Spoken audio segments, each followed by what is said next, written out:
Psaume 89. Apprends-nous la vraie mesure de nos jours, que nos cœurs pénètrent la sagesse. Reviens, Seigneur, pourquoi tarder? Ravise-toi par égard pour tes serviteurs. Rassasie-nous de ton amour au matin, que nous passions nos jours dans la joie et les chants. Rends-nous en joie tes jours du châtiment et les années où nous connaissions le malheur. Fais connaître ton œuvre à tes serviteurs et ta splendeur à leurs fils. Que vienne sur nous la douceur du Seigneur notre Dieu. Consolide pour nous l'ouvrage de nos mains. Oui, consolide l'ouvrage de nos mains. Nous sommes très probablement dans le cadre d'une cérémonie pénitentielle au Temple de Jérusalem, après l'exil à Babylone. La prière « Reviens, Seigneur, pourquoi tarder? Ravise-toi par égard pour tes serviteurs » est une formule typique d'une liturgie pénitentielle. D'ailleurs, la phrase qui a été traduite par « Pourquoi tarder » dit littéralement en hébreu « Jusque à quand ?» Sous-entendu, en ce moment, nous sommes malheureux, nous sommes punis pour nos fautes, pardonne-nous et lève la punition.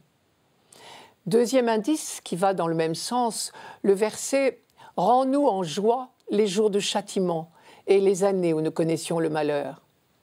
Ces jours de châtiment, ces années de malheur, ce sont dans le langage biblique les 50 années de l'exil à Babylone. Car celui-ci a toujours été lu comme un châtiment pour tous les péchés, les manquements d'Israël à l'Alliance. Ce psaume est donc une prière pour demander la conversion. Apprends-nous la vraie mesure de nos jours, que nos cœurs pénètrent la sagesse. La conversion, ce serait de vivre selon la sagesse de Dieu, de connaître enfin la vraie mesure de nos jours. Ce n'est pas un hasard si ce psaume nous est offert en écho à la première lecture de ce dimanche, laquelle est un passage du livre de la sagesse. Et voici que le psaume vient nous donner une définition superbe de la sagesse. C'est tout simplement la vraie mesure de nos jours. Ici, le psalmiste nous donne à méditer l'opposition entre Adam et Salomon. Tous deux avaient été créés pour être rois. Le livre de la Genèse nous dit qu'Adam avait vocation à dominer la création. Quant à Salomon, il était destiné à gouverner le peuple de Dieu. Mais l'un s'est enflé d'orgueil, alors que Salomon n'a pas perdu de vue qu'il n'était qu'une créature. Les croyants savent que Dieu seul connaît le bien et le mal. Et l'orgueil d'Adam dans le jardin de la Genèse a été justement de prétendre acquérir par lui-même cette connaissance. Vous serez comme des dieux si vous mangez du fruit de l'arbre, de la connaissance de ce qui rend heureux ou malheureux, avait promis le serpent.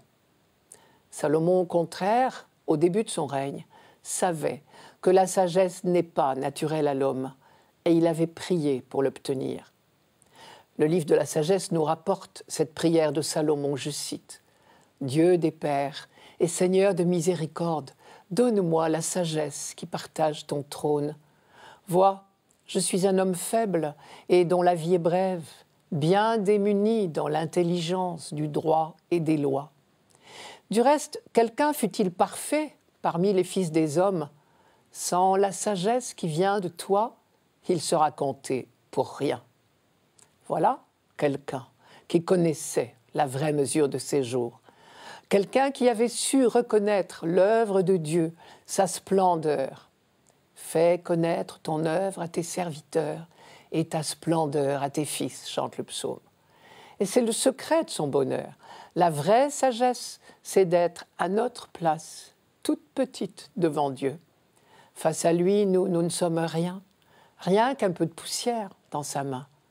Et c'est quand l'homme se reconnaît pour ce qu'il est, qu'il peut être heureux, qu'il peut être rassasié de l'amour de Dieu chaque matin, qu'il peut passer sa vie dans la joie et les chants. Rassasie-nous de ton amour au matin, que nous passions nos jours dans la joie et les chants. Vous avez reconnu le psaume.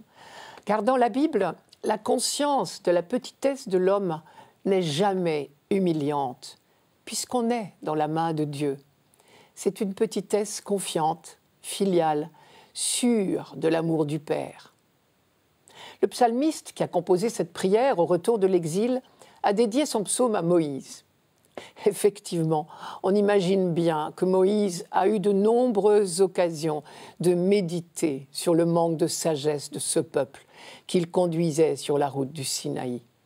Un jour, découragé, il a dit « Depuis le jour où vous êtes sortis d'Égypte jusqu'à votre arrivée ici, c'est-à-dire aux portes de la terre promise, vous n'avez pas cessé d'être en révolte contre le Seigneur. » Et on sait bien que le récit de la faute d'Adam au paradis terrestre s'est justement inspiré de l'expérience du désert et de la tentation toujours renaissante d'oublier la grandeur de Dieu et la vraie mesure de notre petitesse. La dernière phrase du psaume est superbe. « Consolide pour nous l'ouvrage de nos mains ». Il s'agit peut-être de l'œuvre entreprise avec tant de difficultés au retour de l'exil, c'est-à-dire la reconstruction du temple de Jérusalem, au milieu d'oppositions de toutes sortes. Mais plus généralement, elle dit bien l'œuvre commune de Dieu et de l'homme. L'homme agit véritablement, il œuvre dans la création, mais c'est Dieu qui donne à l'œuvre humaine sa solidité, son efficacité. À l'inverse, la conséquence du péché d'Adam, c'était un labeur ingrat et pénible. Mais alors, nous pouvons nous poser une question.